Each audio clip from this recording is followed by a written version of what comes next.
Olá, boa tarde. Começamos o Bora RS desta quinta-feira.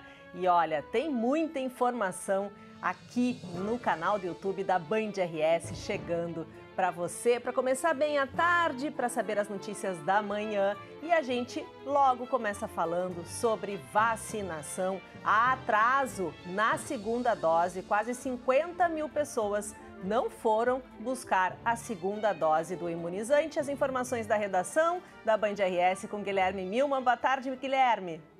Boa tarde, Cissa. Boa tarde a todos. E ainda há um número considerável de pessoas que estão com a segunda dose de vacinas contra a Covid-19 atrasada. Só aqui em Porto Alegre são 48.699 pessoas nesta situação. Em todo o Rio Grande do Sul, quase 200 mil, pelo menos, é o que aponta a Secretaria Estadual da Saúde num balanço feito na última quarta-feira. Este número vem preocupando as autoridades porque a gente sabe que alguns meses atrás havia um certo atraso na aquisição de vacinas, principalmente por parte da Coronavac, imunizante produzido pelo Instituto Butantan. Acontece que agora já não há mais este atraso na distribuição e pelas vacinas já recebidas, todas as pessoas que receberam a primeira dose já poderiam ter recebido a aplicação da segunda dose, o que significa que este número da população que está com a vacina atrasada corresponde àquelas pessoas que optaram por não voltar ao ponto de vacinação ou porventura esqueceram de receber a segunda dose. Lembrando que sempre que você recebe a primeira aplicação, há o registro na carteirinha da data onde você deve voltar para aquele posto.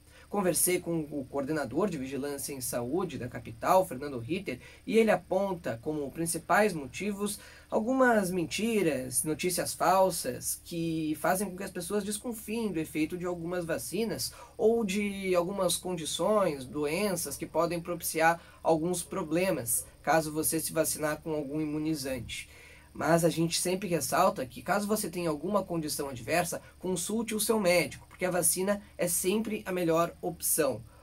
Outro problema que tem preocupado demais a Prefeitura da capital gaúcha é a respeito daquelas pessoas que estão escolhendo qual vacina querem tomar ou não. Alguns municípios estão recorrendo a medidas mais graves, mais efetivas, como enviar os nomes ao Ministério Público, como é o caso da Prefeitura de Uruguaiana, ou até mesmo colocar no fim da fila as pessoas que resolverem por não tomar uma vacina específica, como é o caso do município de São Bernardo do Campo, lá em São Paulo. Aqui a Prefeitura de Porto Alegre prefere, por enquanto, adotar a medida de educação e conscientização das pessoas. O que a gente tem a dizer aqui é que é muito importante que todos se vacinem.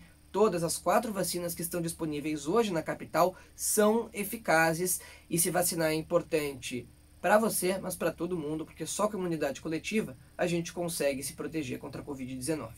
Olha, e por falar em vacinação, eu adiantei ontem aqui que 45 estava chegando a minha faixa etária, então hoje acordei cedo, me preparei, coloquei uma manga curta, um casacão e fui para a fila. Confesso que não foi muito fácil, muita procura, o que me deixa feliz, muita gente procurando a primeira dose. Fui na unidade São Carlos, lá no Partenon, a fila era gigante, não ia dar tempo de eu chegar até o Bora com vocês. Aí mudei, fui para o posto da Cruzeiro, tinha fila, mas não era tão extensa. E aí fiquei lá muito bem organizado. Quero dar os parabéns para a Prefeitura de Porto Alegre, para essa unidade do posto da Cruzeiro, que eu posso dar esse relato presencial. Distribuição de senhas, fica na fila, tive a sorte ainda de encontrar alguns amigos, né, a mesma faixa etária, colocar o papo em dia, gente que eu não via aí há 2 anos em função da pandemia. E a espera foi aí de 1h30, 1h40, né? Entrava em grupos de 10 pessoas até chegar a minha vez. E aí os imunizantes é aquele que tem, né? Vacina boa, aqui tem. Só que aí, um pouquinho antes da minha vez, acabou as doses da Janssen. Já veio o anúncio que também terminou em outros postos da capital. Terminou no início da manhã também lá no IAPI e ainda tinha algumas unidades lá no São Carlos. Não sei em outras unidades se ainda há doses da Janssen em Porto Alegre para a primeira aplicação. A gente tem um carregamento lá em São Paulo, né, de 3 milhões de unidades que devem ser distribuídas aí aos estados. E eu tomei, então, o imunizante que tinha, estou bem feliz, imunizada, com a primeira dose, só esperando a segunda para completar o ciclo de vacinação contra a Covid-19. Um dia muito especial que eu divido com vocês aqui. Espero que todo mundo aí que está em atraso com a segunda dose se mobilize para ir completar também a sua cartelinha de vacinação contra a Covid-19. Bom, agora a gente fala do frio. Mais uma madrugada gelada, temperaturas negativas na Serra. Serafina Correia fez menos 0,3. Mas a tendência agora é que a gente tenha um aquecimento, né? Hoje à tarde já deve chegar aos 18 graus no estado. Porto Alegre no sol, confesso para vocês que eu tive que tirar uma blusa porque começou a esquentar no sol, coisa que a gente não via desde o início da semana. E a ação lá no ginásio de Canoas, que abriga aí moradores em situação de rua, segue enquanto as baixas temperaturas continuarem aqui no estado, né? E claro, tem um calorzinho no início da tarde, mas depois no final do dia esfria novamente. A Brenda Aurélio acompanhou o primeiro dia de ação lá no ginásio e traz uma reportagem emocionante pra gente. João é um dos moradores que veio para o abrigo. Ele é natural de Triunfo, a cerca de 80 quilômetros da capital. Ele mora nas ruas faz 3 anos, desde que ficou desempregado. Eu morava com meus pais lá em Triunfo, né? E daí no interior lá de Triunfo, daí eu fiquei desempregado e eu me desgostei, assim, não arrumei mais emprego e daí saí pra rua daí. Mas eu não sou usuário, não uso droga nem nada. Esses espaços de acolhimento são mantidos com doações. E nesses dias mais frios, a solidariedade é ainda mais importante. Miguel, de apenas 4 anos, é um exemplo a ser seguido. Acompanhado dos pais, ele veio até o ginásio para fazer a sua primeira doação. Hoje a gente veio para ajudar mesmo, assim, mostrar para ele também como é a realidade, né? Que tem pessoas que estão passando muito frio e tal. Aí ele ajudou a separar tudo, botar nas sacolinhas e veio bem contente para fazer essa doação. Proporcionar ajuda a quem realmente precisa e transmitir para ele o senso de solidariedade, né? Sempre ajudar o próximo. É aqui, no ginásio do Centro Olímpico Municipal, que fica no bairro Igara, em Canoas, que toda a população que vive em situação de rua está sendo abrigada nesses dias mais frios do ano. Além de cobertores e colchonetes, eles também recebem alimentos, que em sua maioria são doados pelos próprios moradores aqui da cidade. Além disso, eles também podem trazer seus pets, que também serão abrigados e alimentados nesses dias mais frios. O casal, que também mora no município, conta que viu uma postagem sobre o abrigo nas redes sociais e na mesma hora decidiu fazer uma doação para ajudar quem mais precisa. O momento que a gente está vivendo é de gratidão, né? Porque a gente sabe que é uma honra poder ajudar as pessoas no momento que a gente se encontra, que não está fácil para ninguém, né? Mas a gente sempre tenta ajudar de alguma maneira. Márcio também saiu de casa em uma das noites mais frias do ano e fez a sua doação. A sensação de dever cumprido, né? Nós ter empatia e sentir a dor das pessoas e poder hoje ser solidário. O abrigo improvisado vai seguir em funcionamento enquanto durar o inverno. Para quem quer ajudar com qualquer doação ou mesmo avisar a prefeitura sobre pessoas que estão em situação de rua e que estejam pela cidade de Canoas, basta entrar em contato através do telefone 51 991 29 6347. Bacana, né? Legal ver esses relatos, né? Olha, uma criancinha indo levar lá as doações junto com os pais. Belo exemplo. Também das outras pessoas que foram lá numa noite fria levar cobertores, alimentos. E fica aí o pedido, né? A Band contra a fome, Band contra o frio. Faça a sua doação também. Aproveite, está chegando o final de semana, fazer aquela limpeza nos armários. Leve cobertores, roupas para crianças. A Defesa Civil está pedindo principalmente roupas para as crianças, está em falta na Defesa Civil para distribuição a quem mais precisa. Se você entrar nesse site da Defesa Civil que aparece aqui na tela, tem todos os pontos de coleta aqui em Porto Alegre e em todo o estado. Agora a gente muda de assunto, vamos falar da dupla Grenal. E olha, segue congelada a dupla Grenal nesse Campeonato Brasileiro. Inter e Grêmio perderam. As informações com Paulo Pires. Oi, Paulo. Oi, Cissa, tudo bem? Tudo bem, pessoal? Inverno gaúcho brasileiro, frio, mas na dupla Grenal a temperatura está altíssima. Se estamos no inverno gaúcho brasileiro, na dupla Grenal é praticamente o verão senegalês, principalmente no Grêmio. O Grêmio que acabou perdendo mais uma partida no Campeonato Brasileiro, desta vez para o Juventude em Caxias do Sul. E para ter uma ideia, sempre acontece nos jogos fora de casa, longe da arena, as entrevistas coletivas do técnico de um dirigente acontecem em torno de 15 a 20 minutos após as partidas. Nesta quarta-feira, demorou muito tempo. 1 hora depois apenas de terminar o jogo, por volta de 00h25, 00h30, o técnico Thiago Nunes e os dirigentes foram para a entrevista coletiva. Muitos cogitou naquele momento que pudesse acontecer ou estar acontecendo a demissão do técnico Thiago Nunes por parte do Grêmio. Isso não ocorreu. Aí a assessoria de imprensa do Grêmio acabou marcando as entrevistas coletivas dos dirigentes, o Marcos Herman, o vice-futebol, o presidente Romildo Bolzan Júnior e também do próprio técnico Thiago Nunes. Na entrevista coletiva, o primeiro a falar foi Marcos Herman, garantindo, bancando a permanência do técnico Thiago Nunes, mas com um porém, com uma interrogação, praticamente dando um prazo para o técnico. E o prazo é que no próximo domingo agora, no jogo em casa, na Arena, 20h30 da noite, o Grêmio vença a partida. Deixou bem claro isso, nas entrelinhas. Se o Grêmio não vencer o Atlético Goianiense no próximo domingo na Arena, provavelmente tenhamos aí a demissão do técnico Thiago Nunes. Para ter uma ideia, são seis rodadas até agora no Campeonato Brasileiro de 2021, pela primeira vez na história. O campeonato foi criado em 1971, então de 71 até 2021... Para ter uma ideia, jamais na história o Grêmio havia conquistado apenas 2 pontos em 6 rodadas. Ele tem apenas 2 empates. Em 6 jogos até agora, 4 derrotas e 2 empates. Portanto, como se diz na linguagem do futebol, o Thiago Nunes está na marca do pênalti. Se não vencer domingo, será demitido pela equipe do Grêmio. Lá do Internacional, também temperatura altíssima, porque o Internacional teve nessa quarta-feira o técnico Diego Aguirre estreando no Beira-Rio. Que os outros 2 jogos foram fora de casa. Vitória contra a Chape na estreia real do Diego Aguirre no Internacional. Vitória contra a Chape fora de casa por 2-1. Empate em BH com a América em 1-1. E nesta quarta-feira, a estreia dele dentro de casa.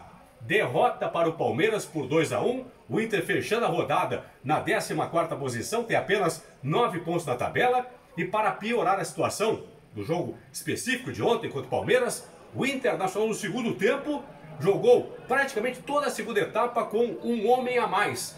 No pênalti marcado, que deu origem ao gol de empate do Inter do Edenilson, Kusevich do Palmeiras foi expulso. A partir dali, 18, 19 segundo tempo, o Inter jogou com um homem a mais. Mesmo com um homem a mais, não conseguiu vencer a partida. E mais do que isso, estava empatado em 1-1. No finalzinho, mesmo com um homem a mais, o Inter acabou sofrendo o gol que deu a vitória à equipe do Palmeiras. Portanto, Cissa e pessoal, temperatura altíssima na dupla Grenal, começo muito ruim de Inter e de Grêmio na competição no Campeonato Brasileiro. Isso aí, um abraço. Pois é, a gente fica na torcida aí que no final de semana essa história mude, que aqueça a temperatura e também turbine aí a nossa dupla Grêmio e Inter. Juventude venceu, né? Pelo outro lado, segue aí avançando na tabela. E olha, agora vamos viajar um pouquinho? Já que a gente não pode, né, sair do país, está aí nessas restrições, se cuidando, tomando todas as medidas para o enfrentamento da pandemia, vamos até Londres com a Fernanda Zaffari. Tem homenagens para a Lady Di e a Fernanda traz todas as informações para a gente. A gente vive novamente, de alguma maneira, uma Diana mania, que se viveu muito, né, nos anos 80. Agora parece que este país, a família real, está recolocando, achando novamente em que local vai ficar esta imagem, esse ícone, essa grande princesa do povo, rainha do povo, como chegou a ser chamada, mas que ainda não tinha uma estátua em Londres, só para a gente ter uma ideia. Tem outras homenagens, como uma fonte no Hyde Park, mas amanhã será inaugurada a primeira estátua da princesa Diana nos jardins de Kensington, ela que morou no Palácio de Kensington.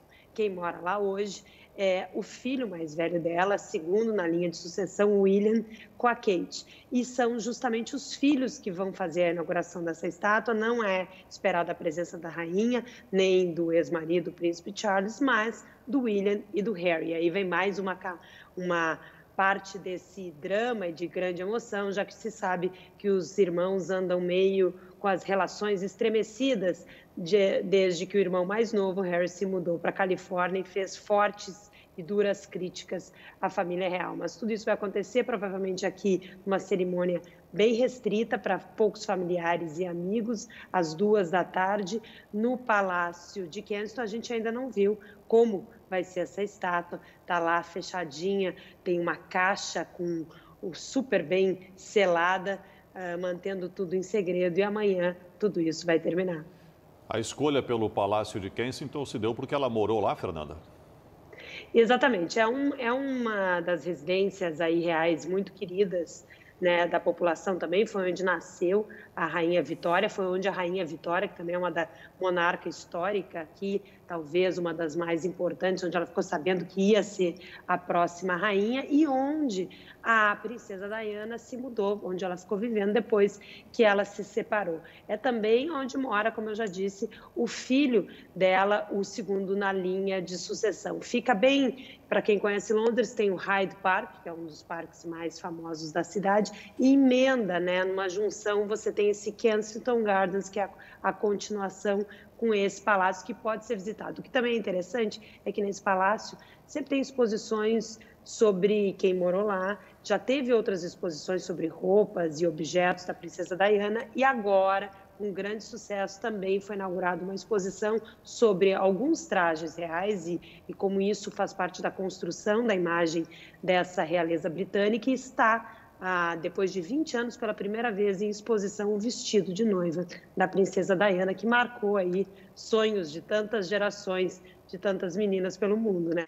Bacana, né? Logo, logo a gente mostra aqui como vai ficar essa estátua da Lady Di. Também traz mais informações lá do Reino Unido com a Fernanda Zaffari. Se você quiser, pode acompanhar também no canal do YouTube da Fernanda. Bota lá Fernanda Zaffari no YouTube. E aí, aqui no YouTube, né? Bota Fernanda Zaffari, você encontra esse vídeo e outras muitas informações sobre o Reino Unido e sobre a Europa. Bom, sobre a pandemia aqui no Brasil, a gente ainda tem outras informações do Sistema 3As. Foi uma quarta-feira de reuniões entre o Comitê de Crise e algumas regiões que enfrentam ainda dificuldades na ocupação de leitos de UTI e contaminação do vírus. As informações com Osíris Marins. Boa tarde, Osíris. Boa tarde, Cissa. Pois pela primeira vez o Sistema 3As no estado do Rio Grande do Sul e o Gabinete de Crise retiram sinais de alerta. Foi para as regiões de Santa Cruz e Cruz Alta. Essas duas regiões retrocederam nos índices de ocupação de UTIs, manifestaram um bom resultado de todas as medidas que foram aplicadas. Nós tínhamos 14 regiões em sistema no alerta máximo e agora, no Sistema 3As de monitoramento da pandemia no estado do Rio Grande do Sul, do Covid-19, temos 12 regiões que ainda merecem atenção por parte do Gabinete de Crise do Palácio Piratini, que faz esse monitoramento.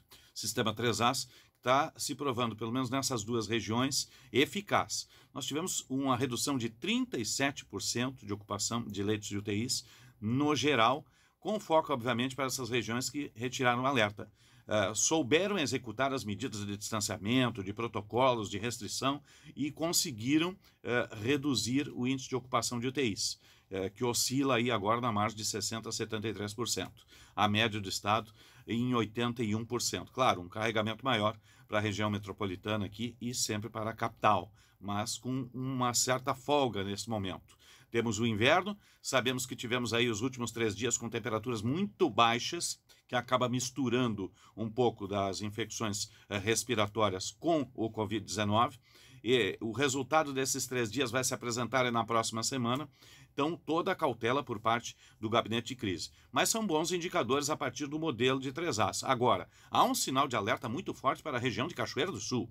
O governo, entre aspas, convidou os prefeitos da região ao Palácio Piratini, ao Gabinete de Crise e monitoramento de pandemia, justamente para afinar os processos, porque as medidas que estão sendo executadas lá ainda não surtiram resultado. Mesmo vale para as demais regiões. Todo o protocolo deve ser executado na medida em que estamos ainda em meio à pandemia. Por mais que a vacinação avance, ainda não atingimos os 70%. Estamos aí na marca dos 20%.